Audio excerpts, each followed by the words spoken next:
Hello everyone, welcome to yet another Buddy webinar. Today we will talk a bit about how to automate continuous integration checks for pull requests in WordPress delivery. So if you are one of those people who think that WordPress is just for simple blogs, today Kevin and Ben will show you that this is not true, that WordPress is a really great platform for enterprise grade websites or applications. So, guys, tell us a few words about yourself. Yeah, my name's Ben Bolton. I'm my official title is the Director of Development Operations here at Alley. I got my start out as a Windows sysadmin, and oh man, I'm old now. 20 years ago, moved over to Linux system administration, started manual testing team and tier 2 support at previous companies. Then automated testing was a thing. Moved into the cloud, was the site reliability engineer team, and then came to Alley, and it's been awesome. Yep, I'm Kevin Fodness. I'm the Vice President of Software Development at Alley, also one of Alley's partners. And like Ben, I got my start in mostly Windows systems administration with a web and database focus as a federal government contractor down in Washington, D.C. And then I had a detour where I went to grad school and got a PhD in science and technology studies with a focus on web accessibility. And then I went back to making websites, which has been a passion of mine for a really long time, as basically a full stack developer. And ever since I've been with Alley, it's been a lot of JavaScript, a lot of WordPress, a lot of PHP, APIs, and things like that, as well as configuring CI and CD and automated testing and all that kind of stuff. And my name is Maciek Palmowski. I work here at Buddy as a WordPress ambassador, and I'm a regular webinar host. So first, let's start and sum up what we'll talk about today. So first of all, we'll talk about how enterprise level WordPress companies do code review, because this is something a bit different when you compare it with those small agencies. What can be automated in such a process? Also, what can be tested and how to set up a pipeline for WordPress themes and pipelines.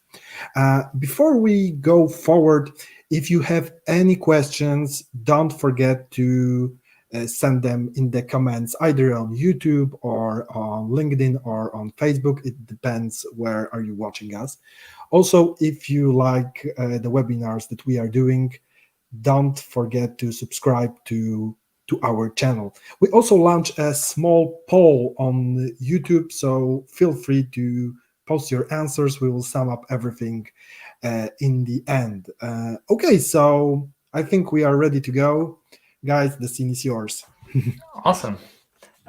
Okay, Kevin, I'm sure we've got attendees or viewers later who are coming from a wide variety of engineering practices. Maybe they've got a small team, they've got a big team. At Alley, we have this practice of peer code review. What is it? Why do we do it? Yeah, peer code review seeks to accomplish a couple of goals. The first of which is, of course, making sure that any code that we ship is going to meet strict performance and security concerns, right? We want to make sure that, we're not pushing a change that's going to overload the database or, take some aspect of the infrastructure down. And we want to make sure that everything that we write is not going to be exploited by bad actors. And so every line of code that we write gets peer reviewed by someone else at the company in order to ensure that all of those things are correct. The other thing is, we work on a relatively large team. There are over 50 developers at Alley, and we want to make sure that across all of those individuals, the code that we are writing looks and feels similar. So it's not going to be a shock sort of moving from one project to another where all of a sudden the code is changing on you based on who wrote it. And so we also take advantage of linters to enforce code style. And so, things like whether you put your opening brace on the same line as the function definition or the next line, those kinds of things, spacing, etc. Those are all covered by linting standards. And so we'll pay attention to those in code review as well. We should be writing code that feels and looks similar as a group, as opposed to being very different depending on the individual who wrote it. All right, so we're stepping in this code review pull request, typically on GitHub, and it takes some time. You're going through these files, and in the back of your head, there's probably a delineation. We're going to talk about things that humans can do and can look for versus automating. Yep. But where does that line fall for you? And for Ali in particular, if you're just getting started with pull request reviews, how can it not seem so daunting? Yeah. You want to focus on what's most important. You want to focus on what's going to provide kind of the most value in doing the pull request review. And the performance and security concerns, I think, are the two that are the most important, most valuable. So you want to look for ways that the database is being used where you might have a query that's going to be really expensive. Are there ways to optimize that query? Can you offload that query to a caching service or an external system like Elasticsearch? Security, especially, make sure you're escaping all of your output. Don't trust any user input, those kinds of things. Those are going to have the biggest impact. And then other things like, code style. If you decide to adopt a, code style and a linting tool that will check that for you later, oftentimes they can auto format a lot of those things for you. And so, really lean on the tooling in those cases, as opposed to making someone, check all of the spacing in all of the places in a manual pull request review.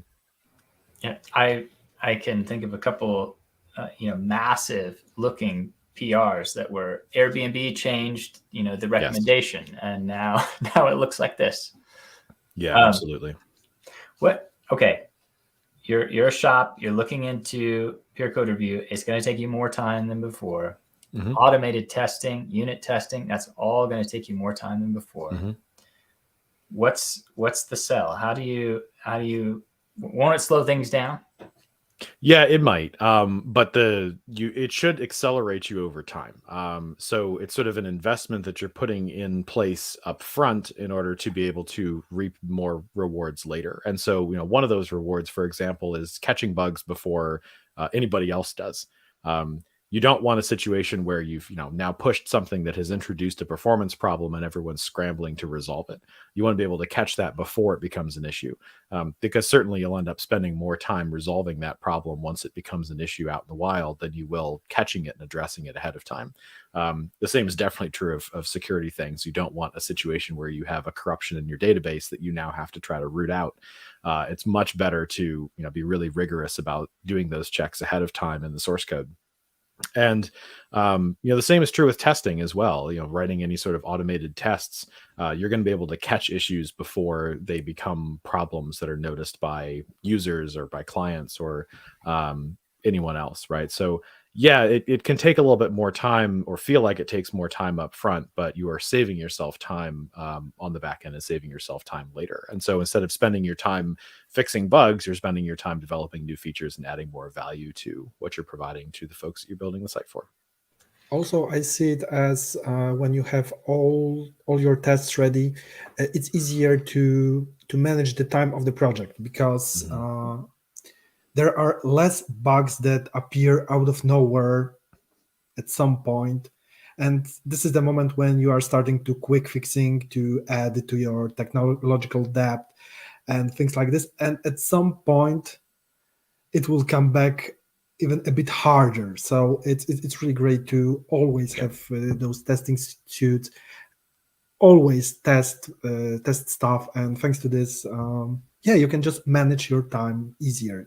Yeah, of course, you will spend those, 4-6 hours more to write them, but that it will take only 4 to 6 hours and not some random number that will appear somewhere out of nowhere. Yeah, that's a great point. And the thing that I always come back to is it's really easy to use test fixtures in a unit test context to be able to set things up in a very specific way and then test for those particular situations, right? So I can write a function that formats a value, and I can throw all sorts of edge cases at it really easily. I can say what happens if it's a 0, what happens if it's negative, what happens if it's null, what happens if it's undefined, and then make sure that it's durable enough to be able to handle all of those circumstances, versus trying to create a situation in which that would actually happen inside of a running application. It's much more difficult to do that.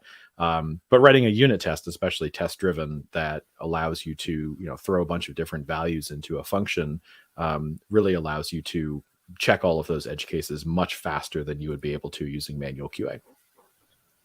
We want to get into like more of the practical side of things, but before we do, if a shop is starting this up, okay, they've bought into the fact that it's going to cost them a little bit more time on the upfront.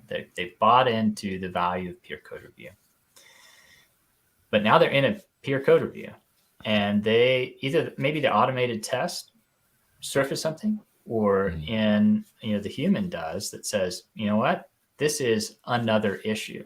Right. How do you approach a do we carry the tech debt? How do you approach, do we fix it now versus backlog that and fix it later?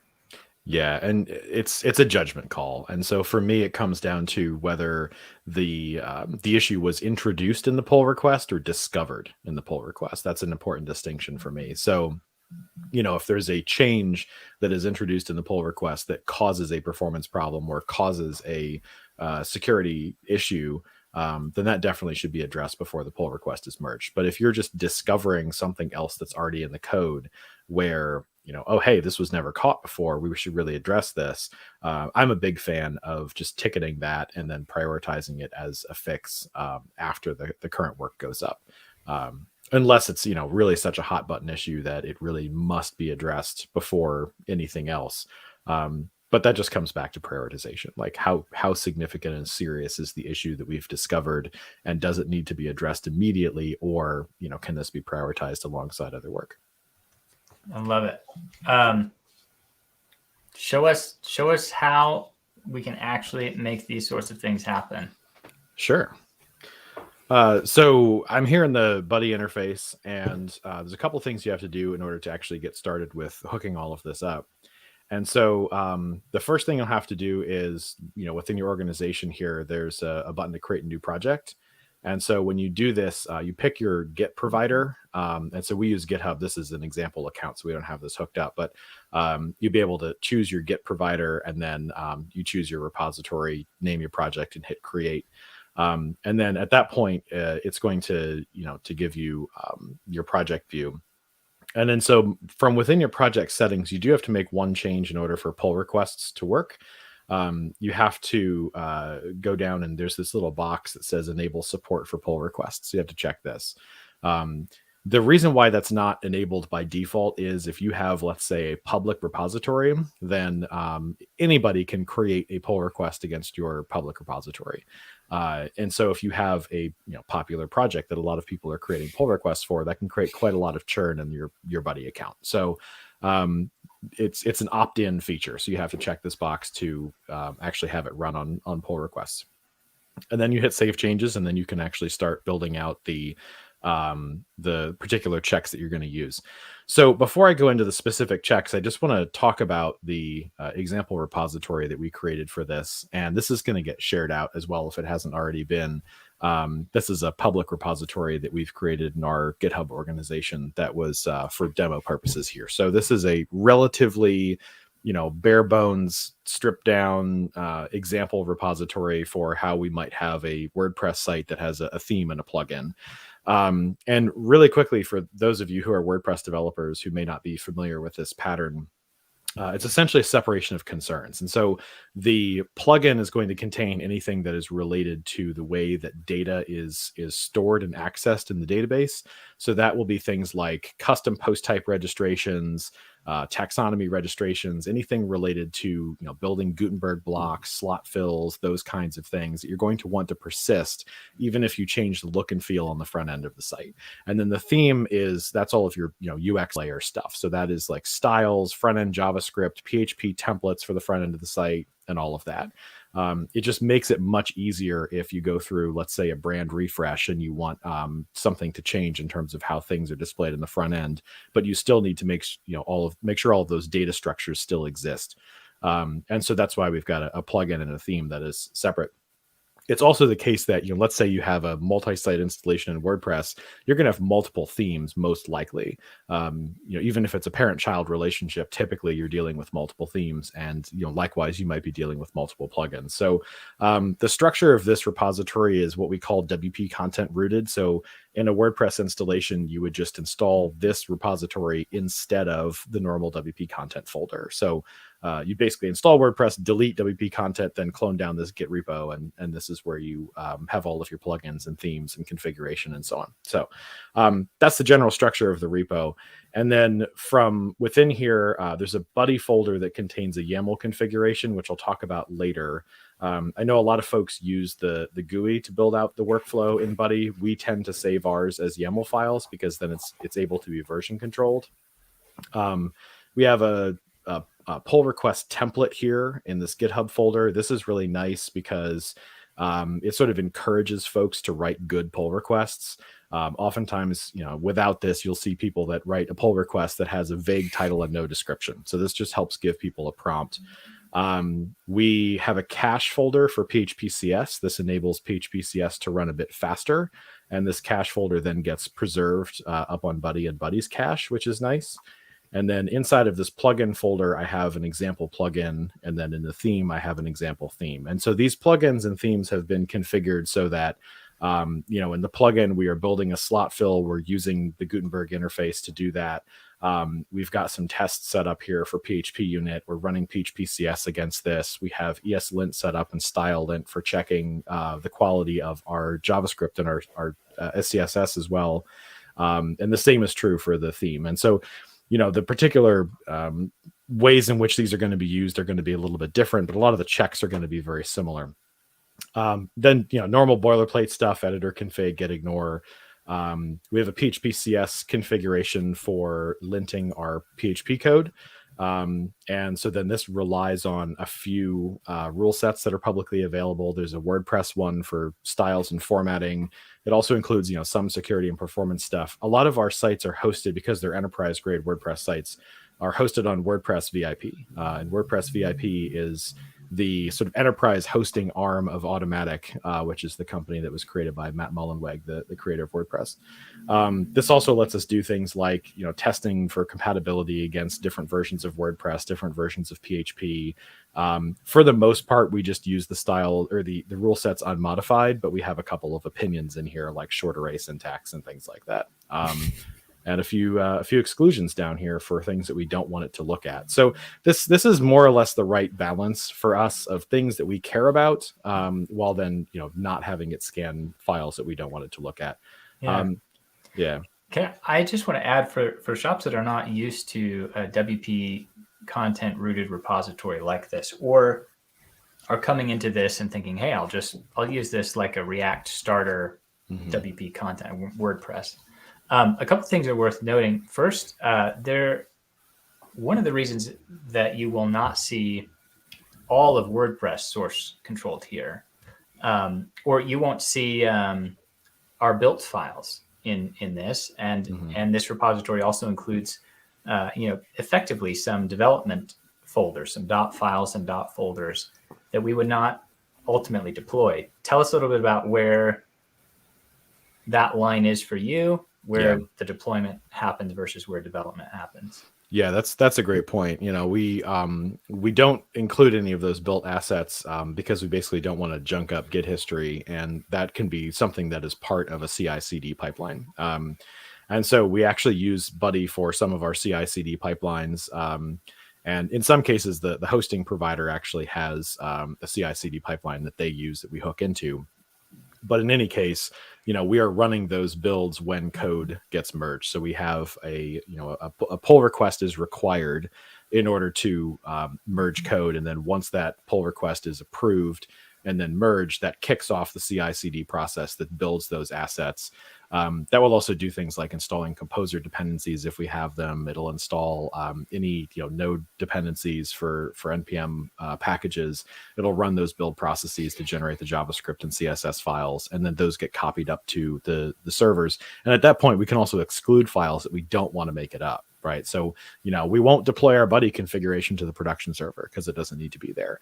And that provides us some avenues for that as well. That the specifics of how that works are more or less outside of the context of what we're talking about today. But it is important, as Ben said, to understand sort of the rationale behind what we include versus not in the Git repo. Other things that are notable, we run all of our commands through npm or through Composer. And so in this Composer file, you'll see this is going to be important because you'll see these commands in what I'm going to set up in Buddy. There's a script section in the Composer file. And so this lets me, say, I want to run, PHP-CS or the PHP code sniffer. This is the linter for PHP files, and I can run this against the plugin or the theme. And it's basically just a shortcut to specify the paths and to specify, what I'm running and where. We also have a helper down here that's a setup for initial setup locally for development, which is nice. And then just really quickly, when you get this set up, you can go to branches and you can set up branch protection rules. And so this is where you would make sure that somebody has to do a pull request review before being able to merge, and require that certain status checks pass. And so the important things here are to check the box to require a pull request and require approval. We just require one approval. Depending on the significance of the changes or the sensitivity of the repo, you may actually require more than that, or require a review from code owners, which is a specific list of people, and then requiring status checks to pass before merging. And so once you've created your system of tests within Buddy, you can require that they pass before the pull request gets merged. So that's what we have set up over here in terms of branch protections, and it's a pretty good workflow. So. All right, so I'll jump back over into the Buddy configuration now. So I can look through this in the GUI. Like I said, we have this saved out to a YAML file. You can actually switch it back from YAML to the GUI, which is sometimes nice if you want to work within the GUI to build out certain actions and then just export them as YAML. You can also edit what's here. And so for example, if I would want to make a change to this, I could make a change and I can actually just hit this generate YAML file or button, and it'll give me the text to paste back into the YAML file that's in my source code. It doesn't really matter. You can certainly do whatever works best for your shop.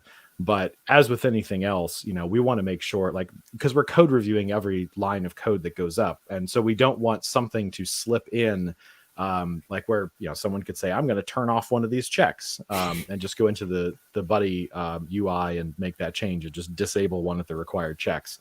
We want to make sure that that's all in version control and it's handled by a source control there. We do a number of checks against our WordPress repositories. There are slight differences from project to project, but this is pretty representative of what we're going to be checking across the board. So we have a philosophy here that is essentially fail fast. So if there's going to be an issue, we want to know about what that issue is and just stop the build as quickly as possible.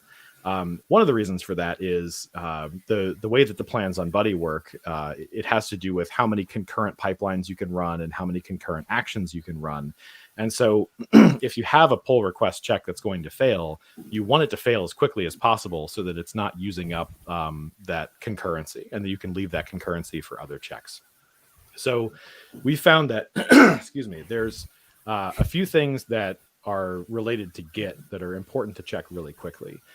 One of them is making sure that no files that have been Git ignored have been committed to the repository, because even if you specify that something should be Git ignored, it's still possible to add it manually to Git and have Git keep track of it.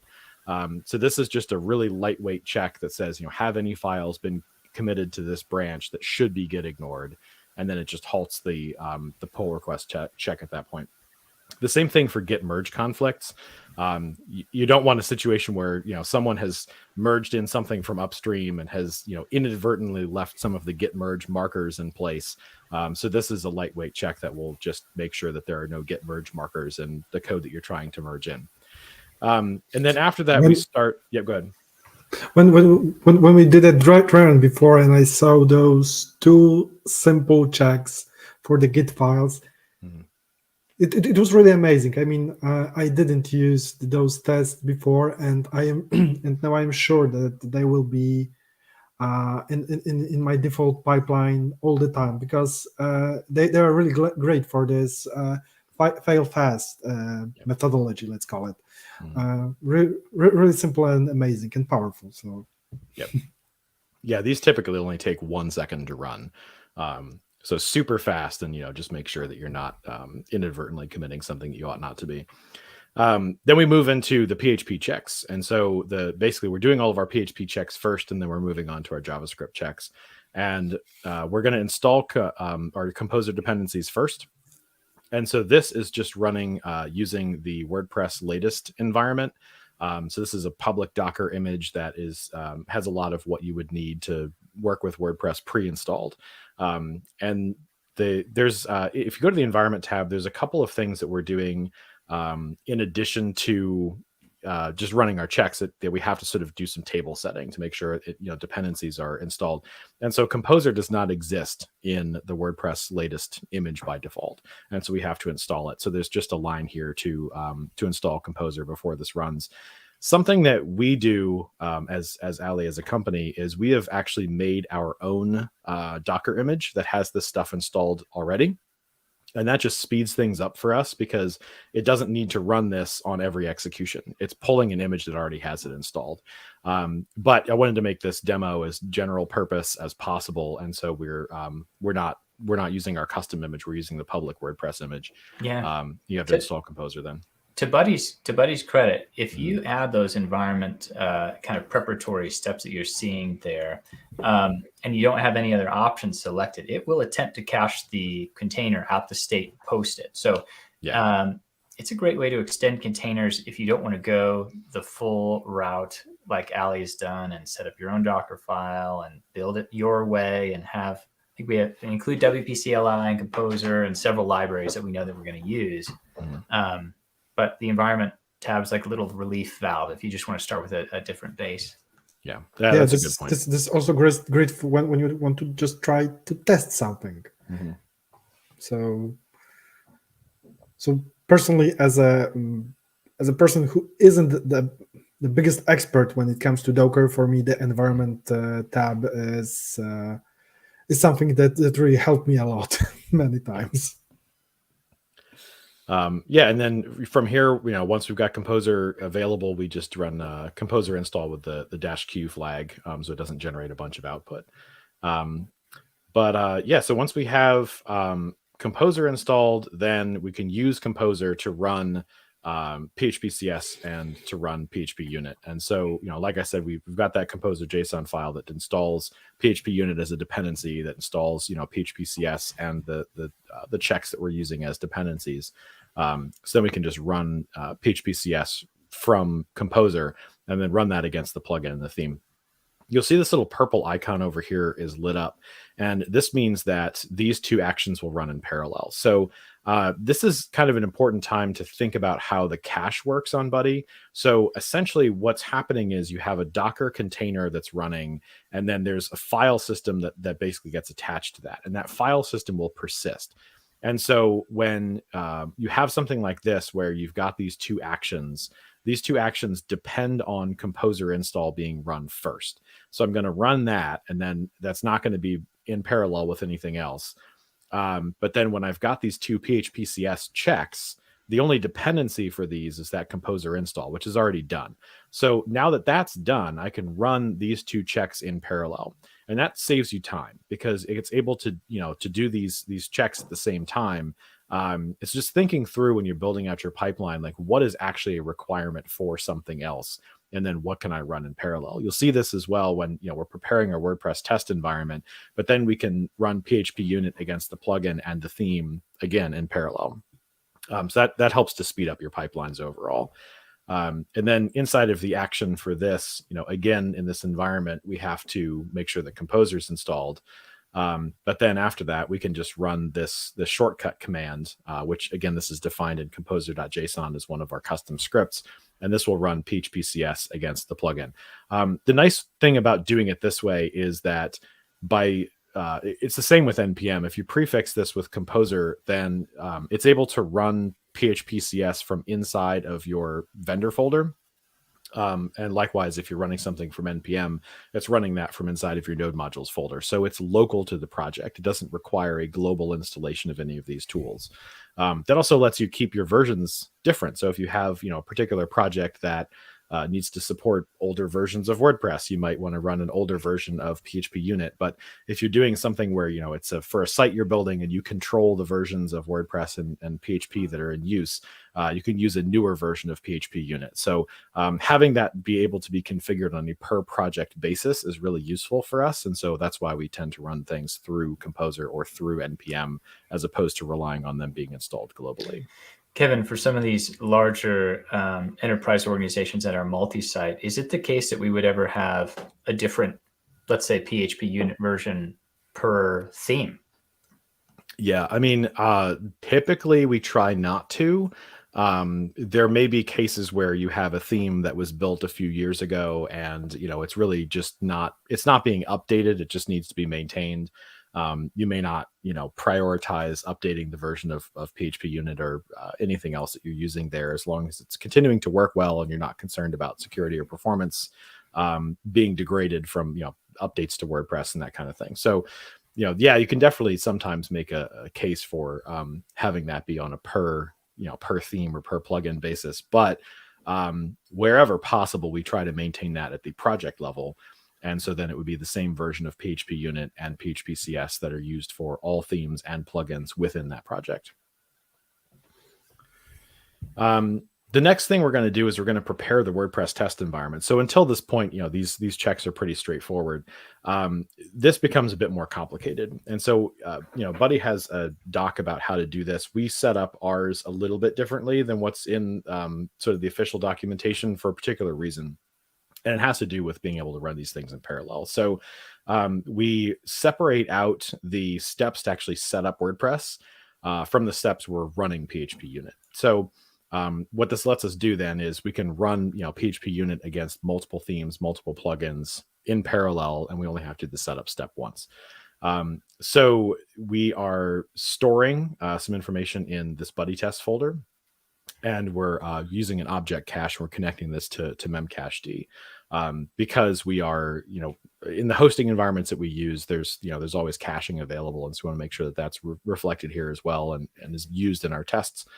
And so before I go into the specific steps, there are some additional things that need to be configured for this beyond what we were doing in just the Composer install or PHPCS. At this point, because we're working with WordPress itself, we need to actually have a database and we need to have a caching system installed. So on the services tab, this is where you'd be able to see this. The next step where we have PHP unit will actually be able to connect to some of these things. In this one, we're preparing our files to be able to do that, right? So we are pulling down from WP-CLI. WP-CLI has a script that lets you install the dependencies to run WordPress tests. And so that would be the WordPress develop environment. And so we're pulling that down and running it. And then we're configuring our memcache server address and just dropping that into the tests config file. And then at this point, we are actually copying over items from the WP content folder that is local into this WordPress test environment. And so this sort of requires an understanding of how the buddy cache is going to work and how the file system is going to work. When you're installing the WordPress test environment, it's putting it in a different folder than the default folder that runs when this check is running. And so the default folder that runs when the check is running is the root of your Git repository. So we're inside of this like WP content rooted Git repository, but we're not inside of a WordPress installation. So what this is doing here is we're copying these files over from what Buddy has cloned down from GitHub into the WordPress folder that's just been set up by that script. And then we're grabbing the object cache last and putting that in there as well. There's some trade-offs that we're making here that I think other shops may not want to make.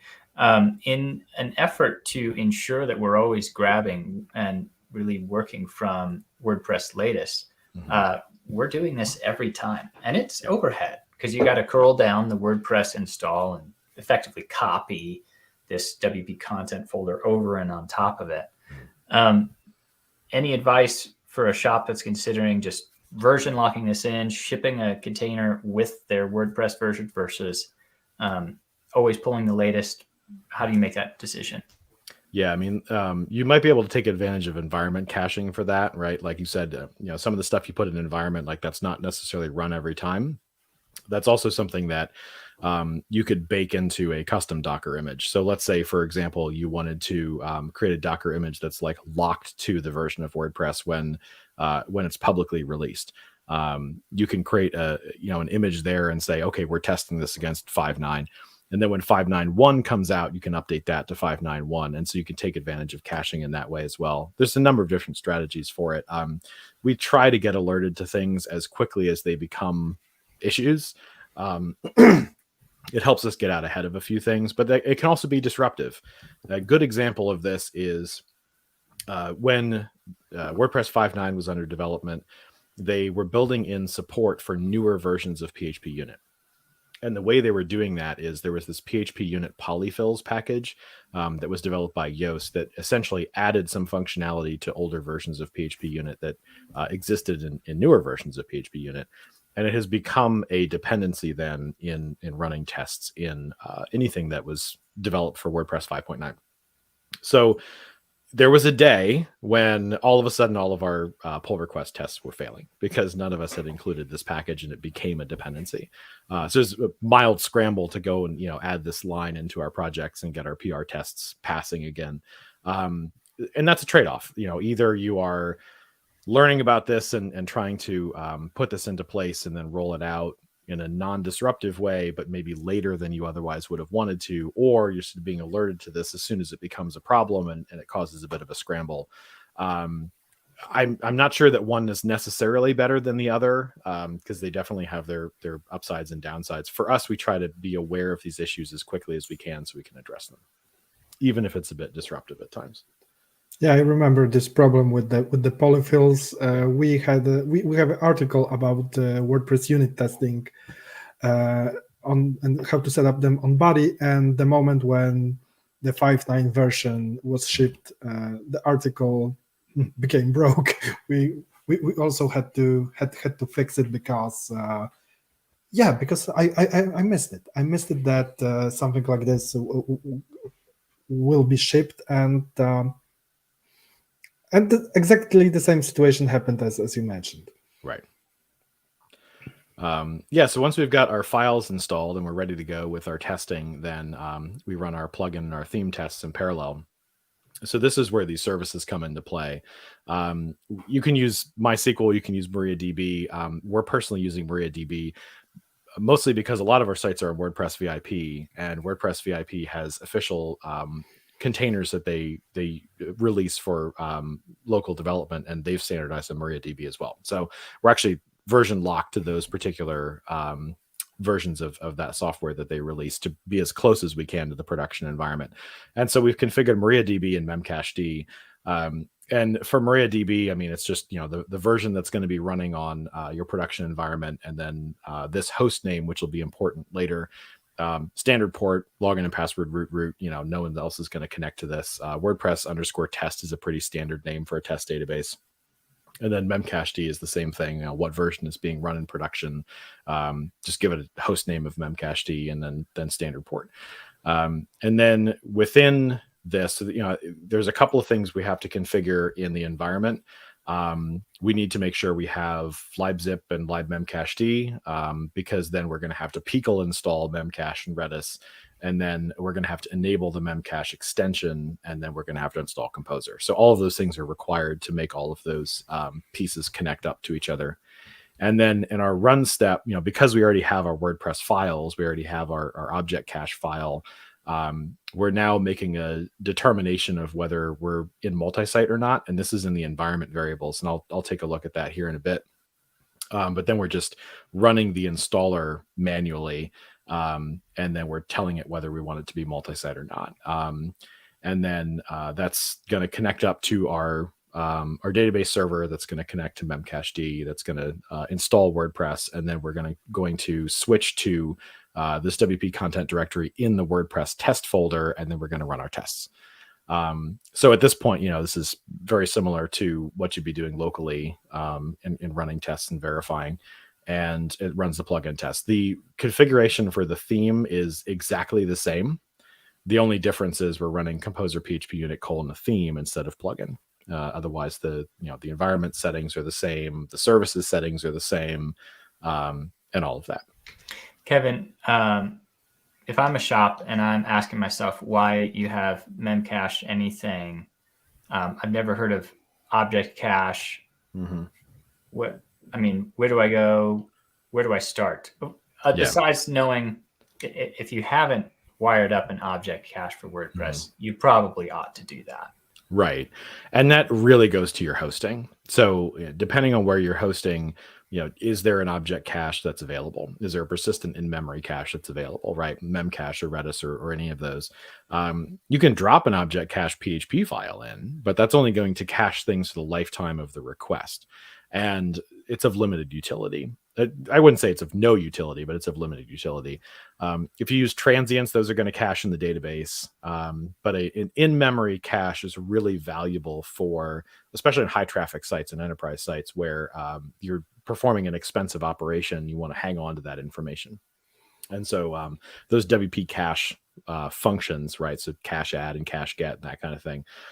That's what that's going to interact with. So if you have a memcache or a Redis or whatever, you could use that to connect there. So, if that's available on your host, that is available on WordPress VIP. It's also available on Pantheon, and a number of other hosts I'm sure have it.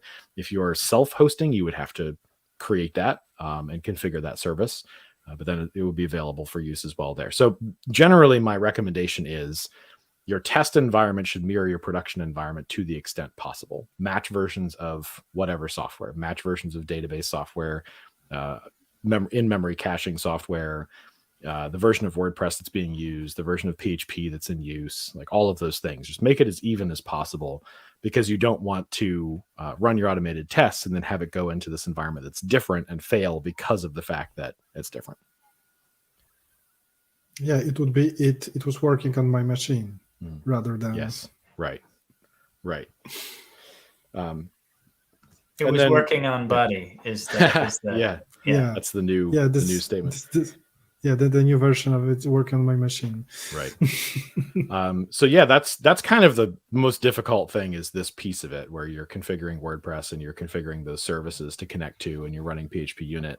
Because really, testing WordPress is by definition an integration test, because you're testing how your code interacts with the CMS and the database and the cache and all of those things. So just about any test you're going to write in WordPress are going to have some dependency on that ecosystem.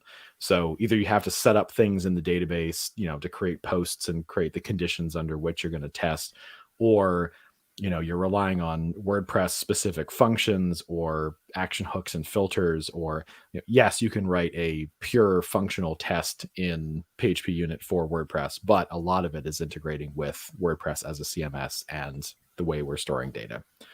Beyond this, these are all of our NPM tests, which I'll go through fairly quickly because they're all pretty straightforward. We're running an NPM audit. We specify this as we only care about things that are high or critical, and we only care about things that are in the main dependencies, not in dev dependencies. So, if there's a something that would involve a package that's used in something that's producing JavaScript that is not actually going to end up running in a user's browser, right? Like it would be a problem if it was on a node server that was running on a public port, but it's not a problem if it's running on my machine or a CI/CD machine when it's building, production JavaScript assets. We're not going to worry about it. We're not going to let that block us. And so that's how we handle NPM audit. And then we're running npm CI. So if any of you are still running npm install instead of npm CI, I would strongly recommend that you switch. And npm CI will install exactly the versions that are specified in your package lock. And npm install can actually update those versions, can actually change your package lock. So we always use npm CI. Even locally, we use npm CI. So that we're all working with the same version of the dependencies, unless we are intentionally modifying a version, in which case we'll actually use npm install. npm CI tends to also be a bit faster. It plays nicely with the cache and all of that. And then we're running our linter. And so this linter is ESLint. So npm run lint is hooked up to ESLint to apply. We use the Airbnb standards, and so that's running that against all of the JavaScript files. And then we're running stylelint against our SCSS files. So again, this is just an npm command we've configured. Then we're running test, and our test is running jest. And so this is configured in our package JSON to point to jest. And then we're running our build. And so again, with the fail fast, certainly if any, like npm audit runs really quickly, and if there's a problem, we're going to know about it really, really fast. And then we install our dependencies, which of course are necessary for anything that follows this, at which point running ESLint, which runs fairly quickly, stylelint runs fairly quickly. Our jest tests are going to run a bit slower, but we'll verify that everything's working correctly before we actually attempt the build. The build tends to take the longest and is just the final step to make sure everything's correct. The other important thing is, just as a matter of developer habit, let's say, you should really encourage everybody to run all of these things locally before they create their pull request. Otherwise, it ends up just creating churn on your Buddy account, whereas you could check these things yourself before you ever create the PR. Yeah, I want to talk just a little bit about the churn on the Buddy account. It's kind of funny how, gun shy we are about how long these things will take. Because the reality is this could have been two pipelines effectively. Yeah. One that handled the WordPress side of things, one that is also triggered on every pull request that's handling the front end side of things. And you may be a shop that you need that test to get done fast. So you're going for a high pipeline count, high parallelization. Mm-hmm. But those are questions that you'll have to answer. Yeah. And then what this looks like on the GitHub side is, if you have a pull request, which I did, I created a branch to convert the plugin over to TypeScript. And you'll see that in this check section, and it looks like this. And then you can go to the details. It'll open up in Buddy and show you, what succeeded or what failed. And this runs quickly. I mean, we've done all of our WordPress unit tests and all of our linting and front end stuff and back end stuff and a plugin and the theme, and the whole thing ran in 2 minutes and 34 seconds. Yeah, and that's probably with at least some uncached containers. Absolutely. Yeah.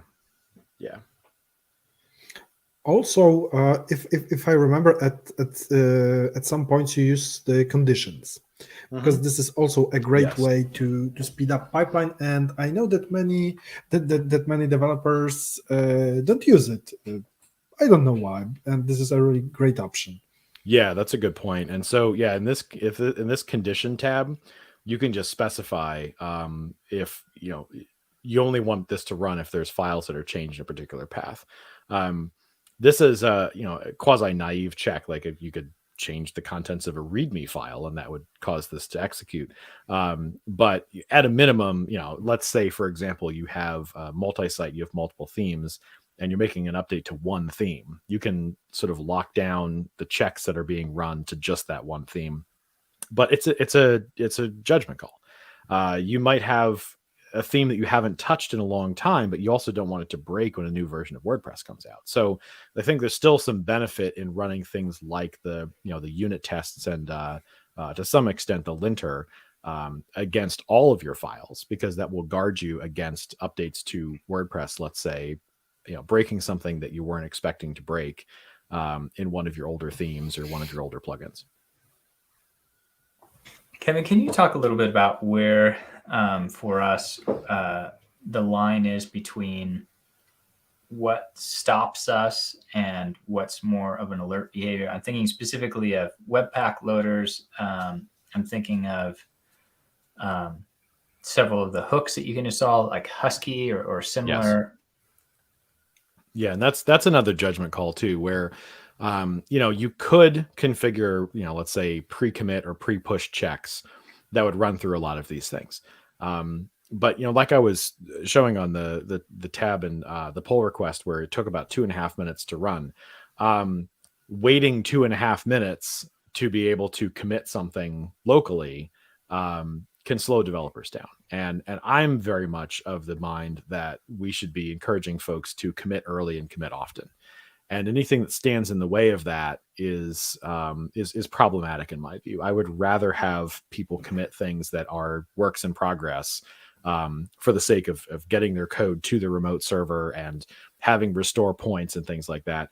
It's especially important in things like test-driven development. Like, I think it's valuable to write the failing test and then commit and push that, even though technically you've broken the build because you have a failing test. But that's the point. Like, there's value in creating that failing test, and then you write the code to make the test pass. But committing the failing test when you're done writing it is valuable.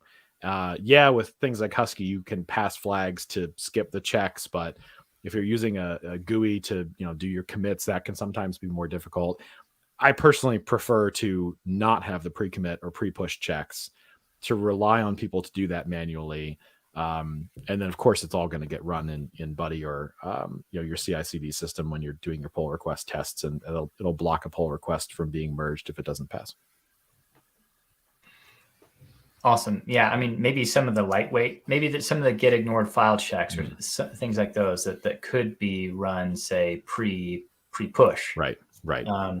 Maybe not pre-commit, but yeah. Yeah, like a subset might be useful, right, as opposed to the entire suite. Yeah, but still, running the whole package would be just annoying. Yeah. And on the other hand, we would have this problem when at some point a developer could start constantly using a flag just to push his code.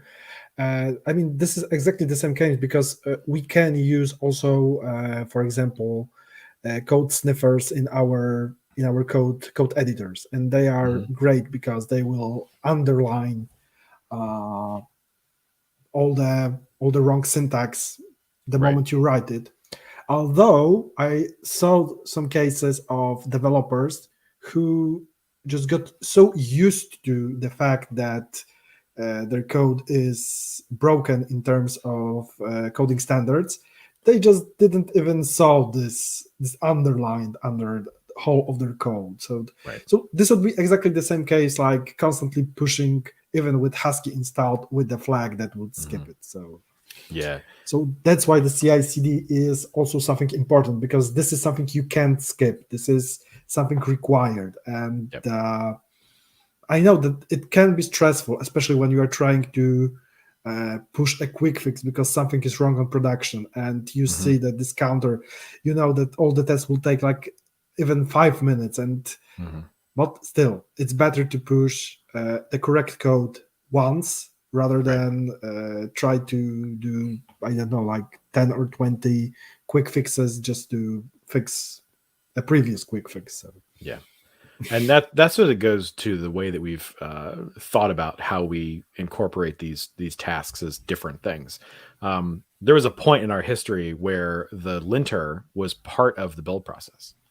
And so there, you can get Webpack loaders for ESLint and for StyleLint and so on, and you can actually have that run as part of Webpack, and that'll it'll check it before it runs the build. It'll check it actually during the dev task as well.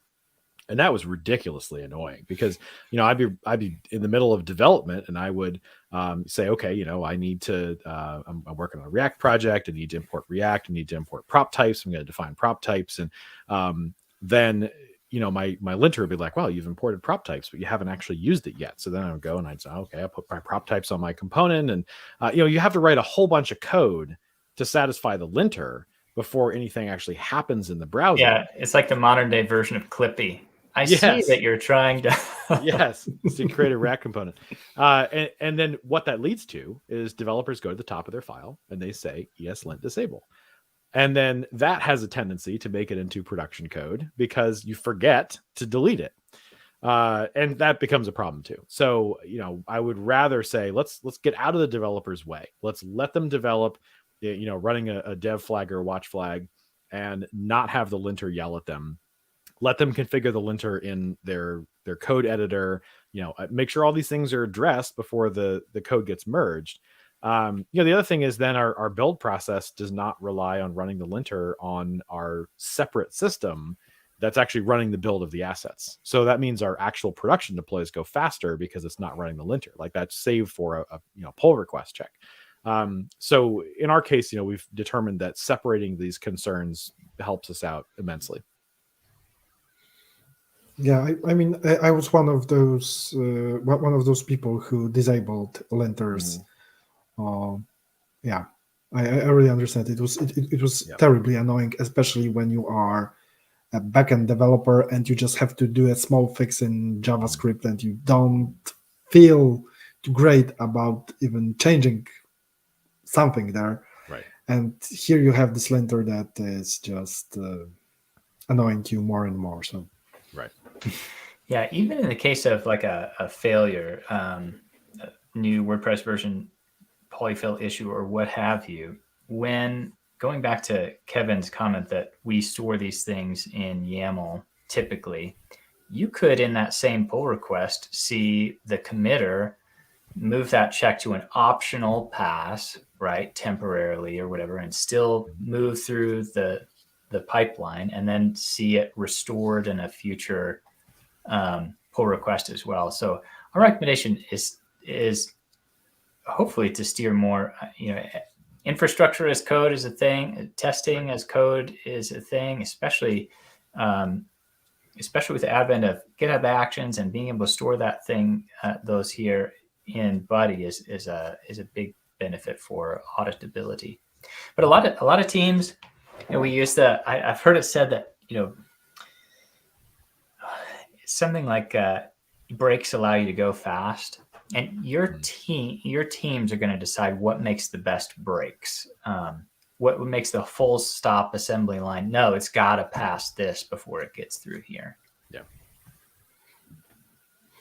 Yeah. So in general, really taking those tests seriously is one of the most important things when you are when you are a serious company. I mean, I think that having such a test suite, such a pipeline. By the way, I think this is the longest pipeline that we ever presented in a webinar. So yes, this you for now you are the record holder.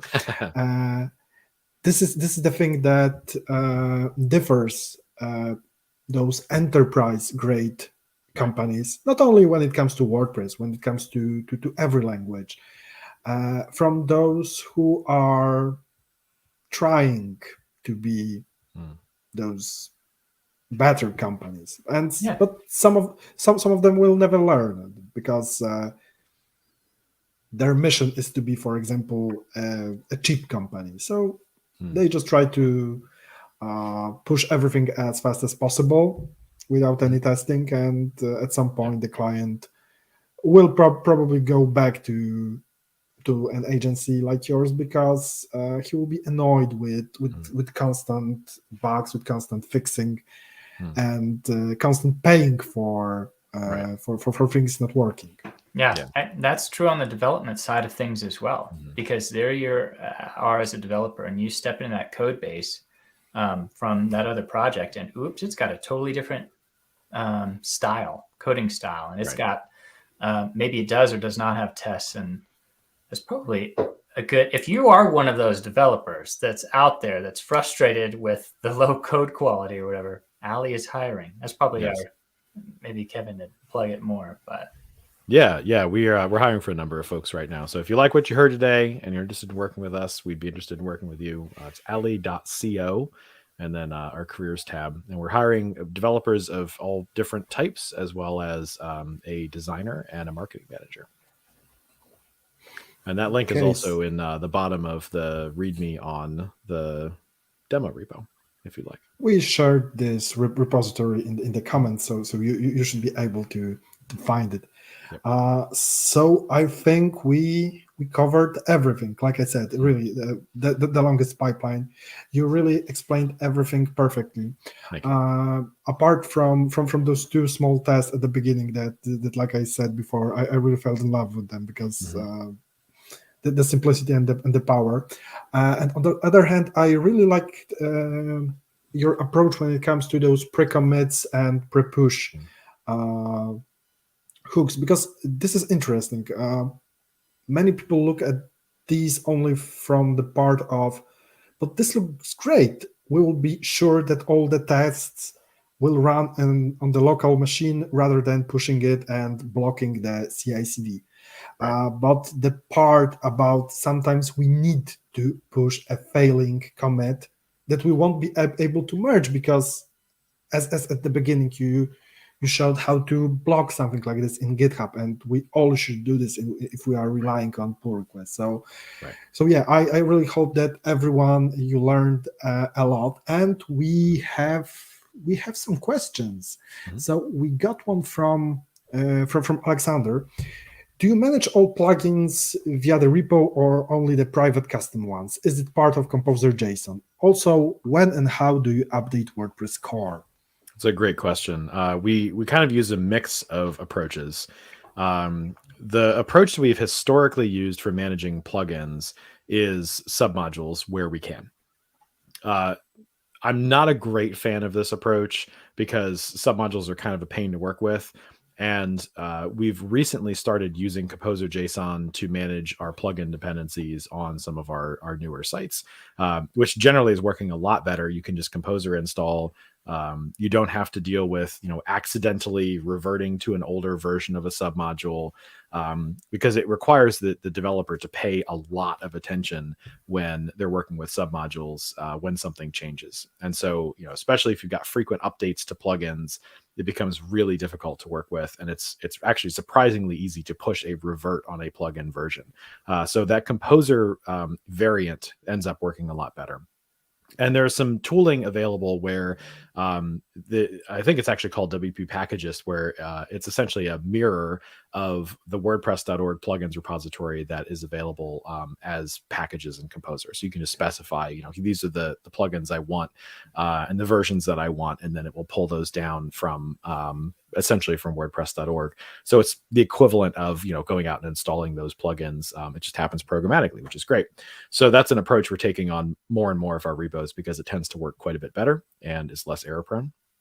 And for the second part of the question about how we manage WordPress core version updates, that depends on the hosting provider. So WordPress VIP will handle that for us. So WordPress VIP will automatically apply WordPress version updates, and that that's actually an important point, because that is also part of why we tend to test new versions of WordPress really proactively in all of our unit tests, because we want to make sure that nothing is going to break when that new version comes out. We'll actually oftentimes request that WordPress VIP set up a separate environment for us, or update an existing pre-production environment to track the release candidate branch, so we can test all of that out, both in an automated way via unit tests and integration tests, but also via QA to make sure that nothing's going to break when that new version comes out.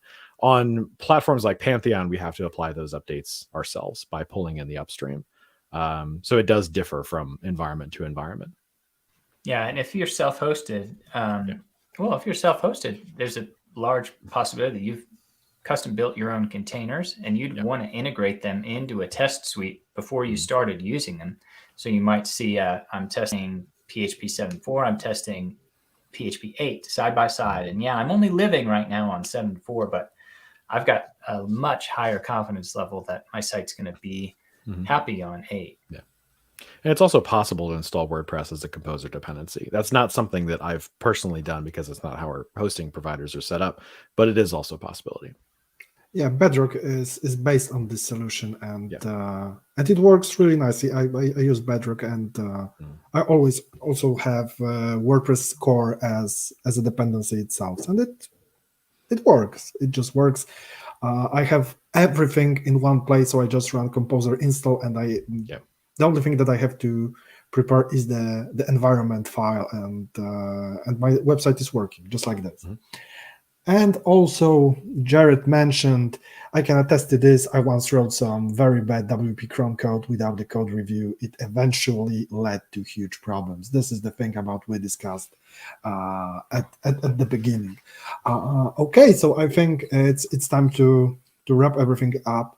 Thank you, guys. You really showed us how to do WordPress in a proper way, just like this. And so I really hope that many of you learned learned something from this, and you will all try to start using practices like Ali.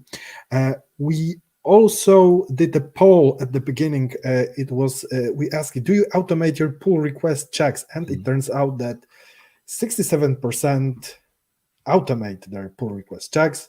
So I hope that the rest after today will also start, because having access to this Ali repo, they should really have a bit easier task, especially to start. And our next webinar will be on April 20th, and we will have Henri, who will, and with whom I will talk about why website performance matters and how to improve it. So this is something of a very important topic. Apart from this, remember to sign up to our meetup Buddy CI/CD group. This is a great place to get informed about all the upcoming webinars. And also, don't forget to subscribe to our YouTube channel. You will have a chance to get notified about also every upcoming webinar, and you'll have a chance to watch all those webinars again. So for example, you could once again listen to Kevin and Ben saying those very smart things about WordPress automation. Also, I hope that you will all join our Discord channel, so we will have a chance to discuss a bit more about the topic we had today. So you can find the link in the comments. So guys, thank you once more. It was really a pleasure listening to you, and see you everyone in 2 weeks. Have a nice day or night. Thanks for having us. Bye, everyone.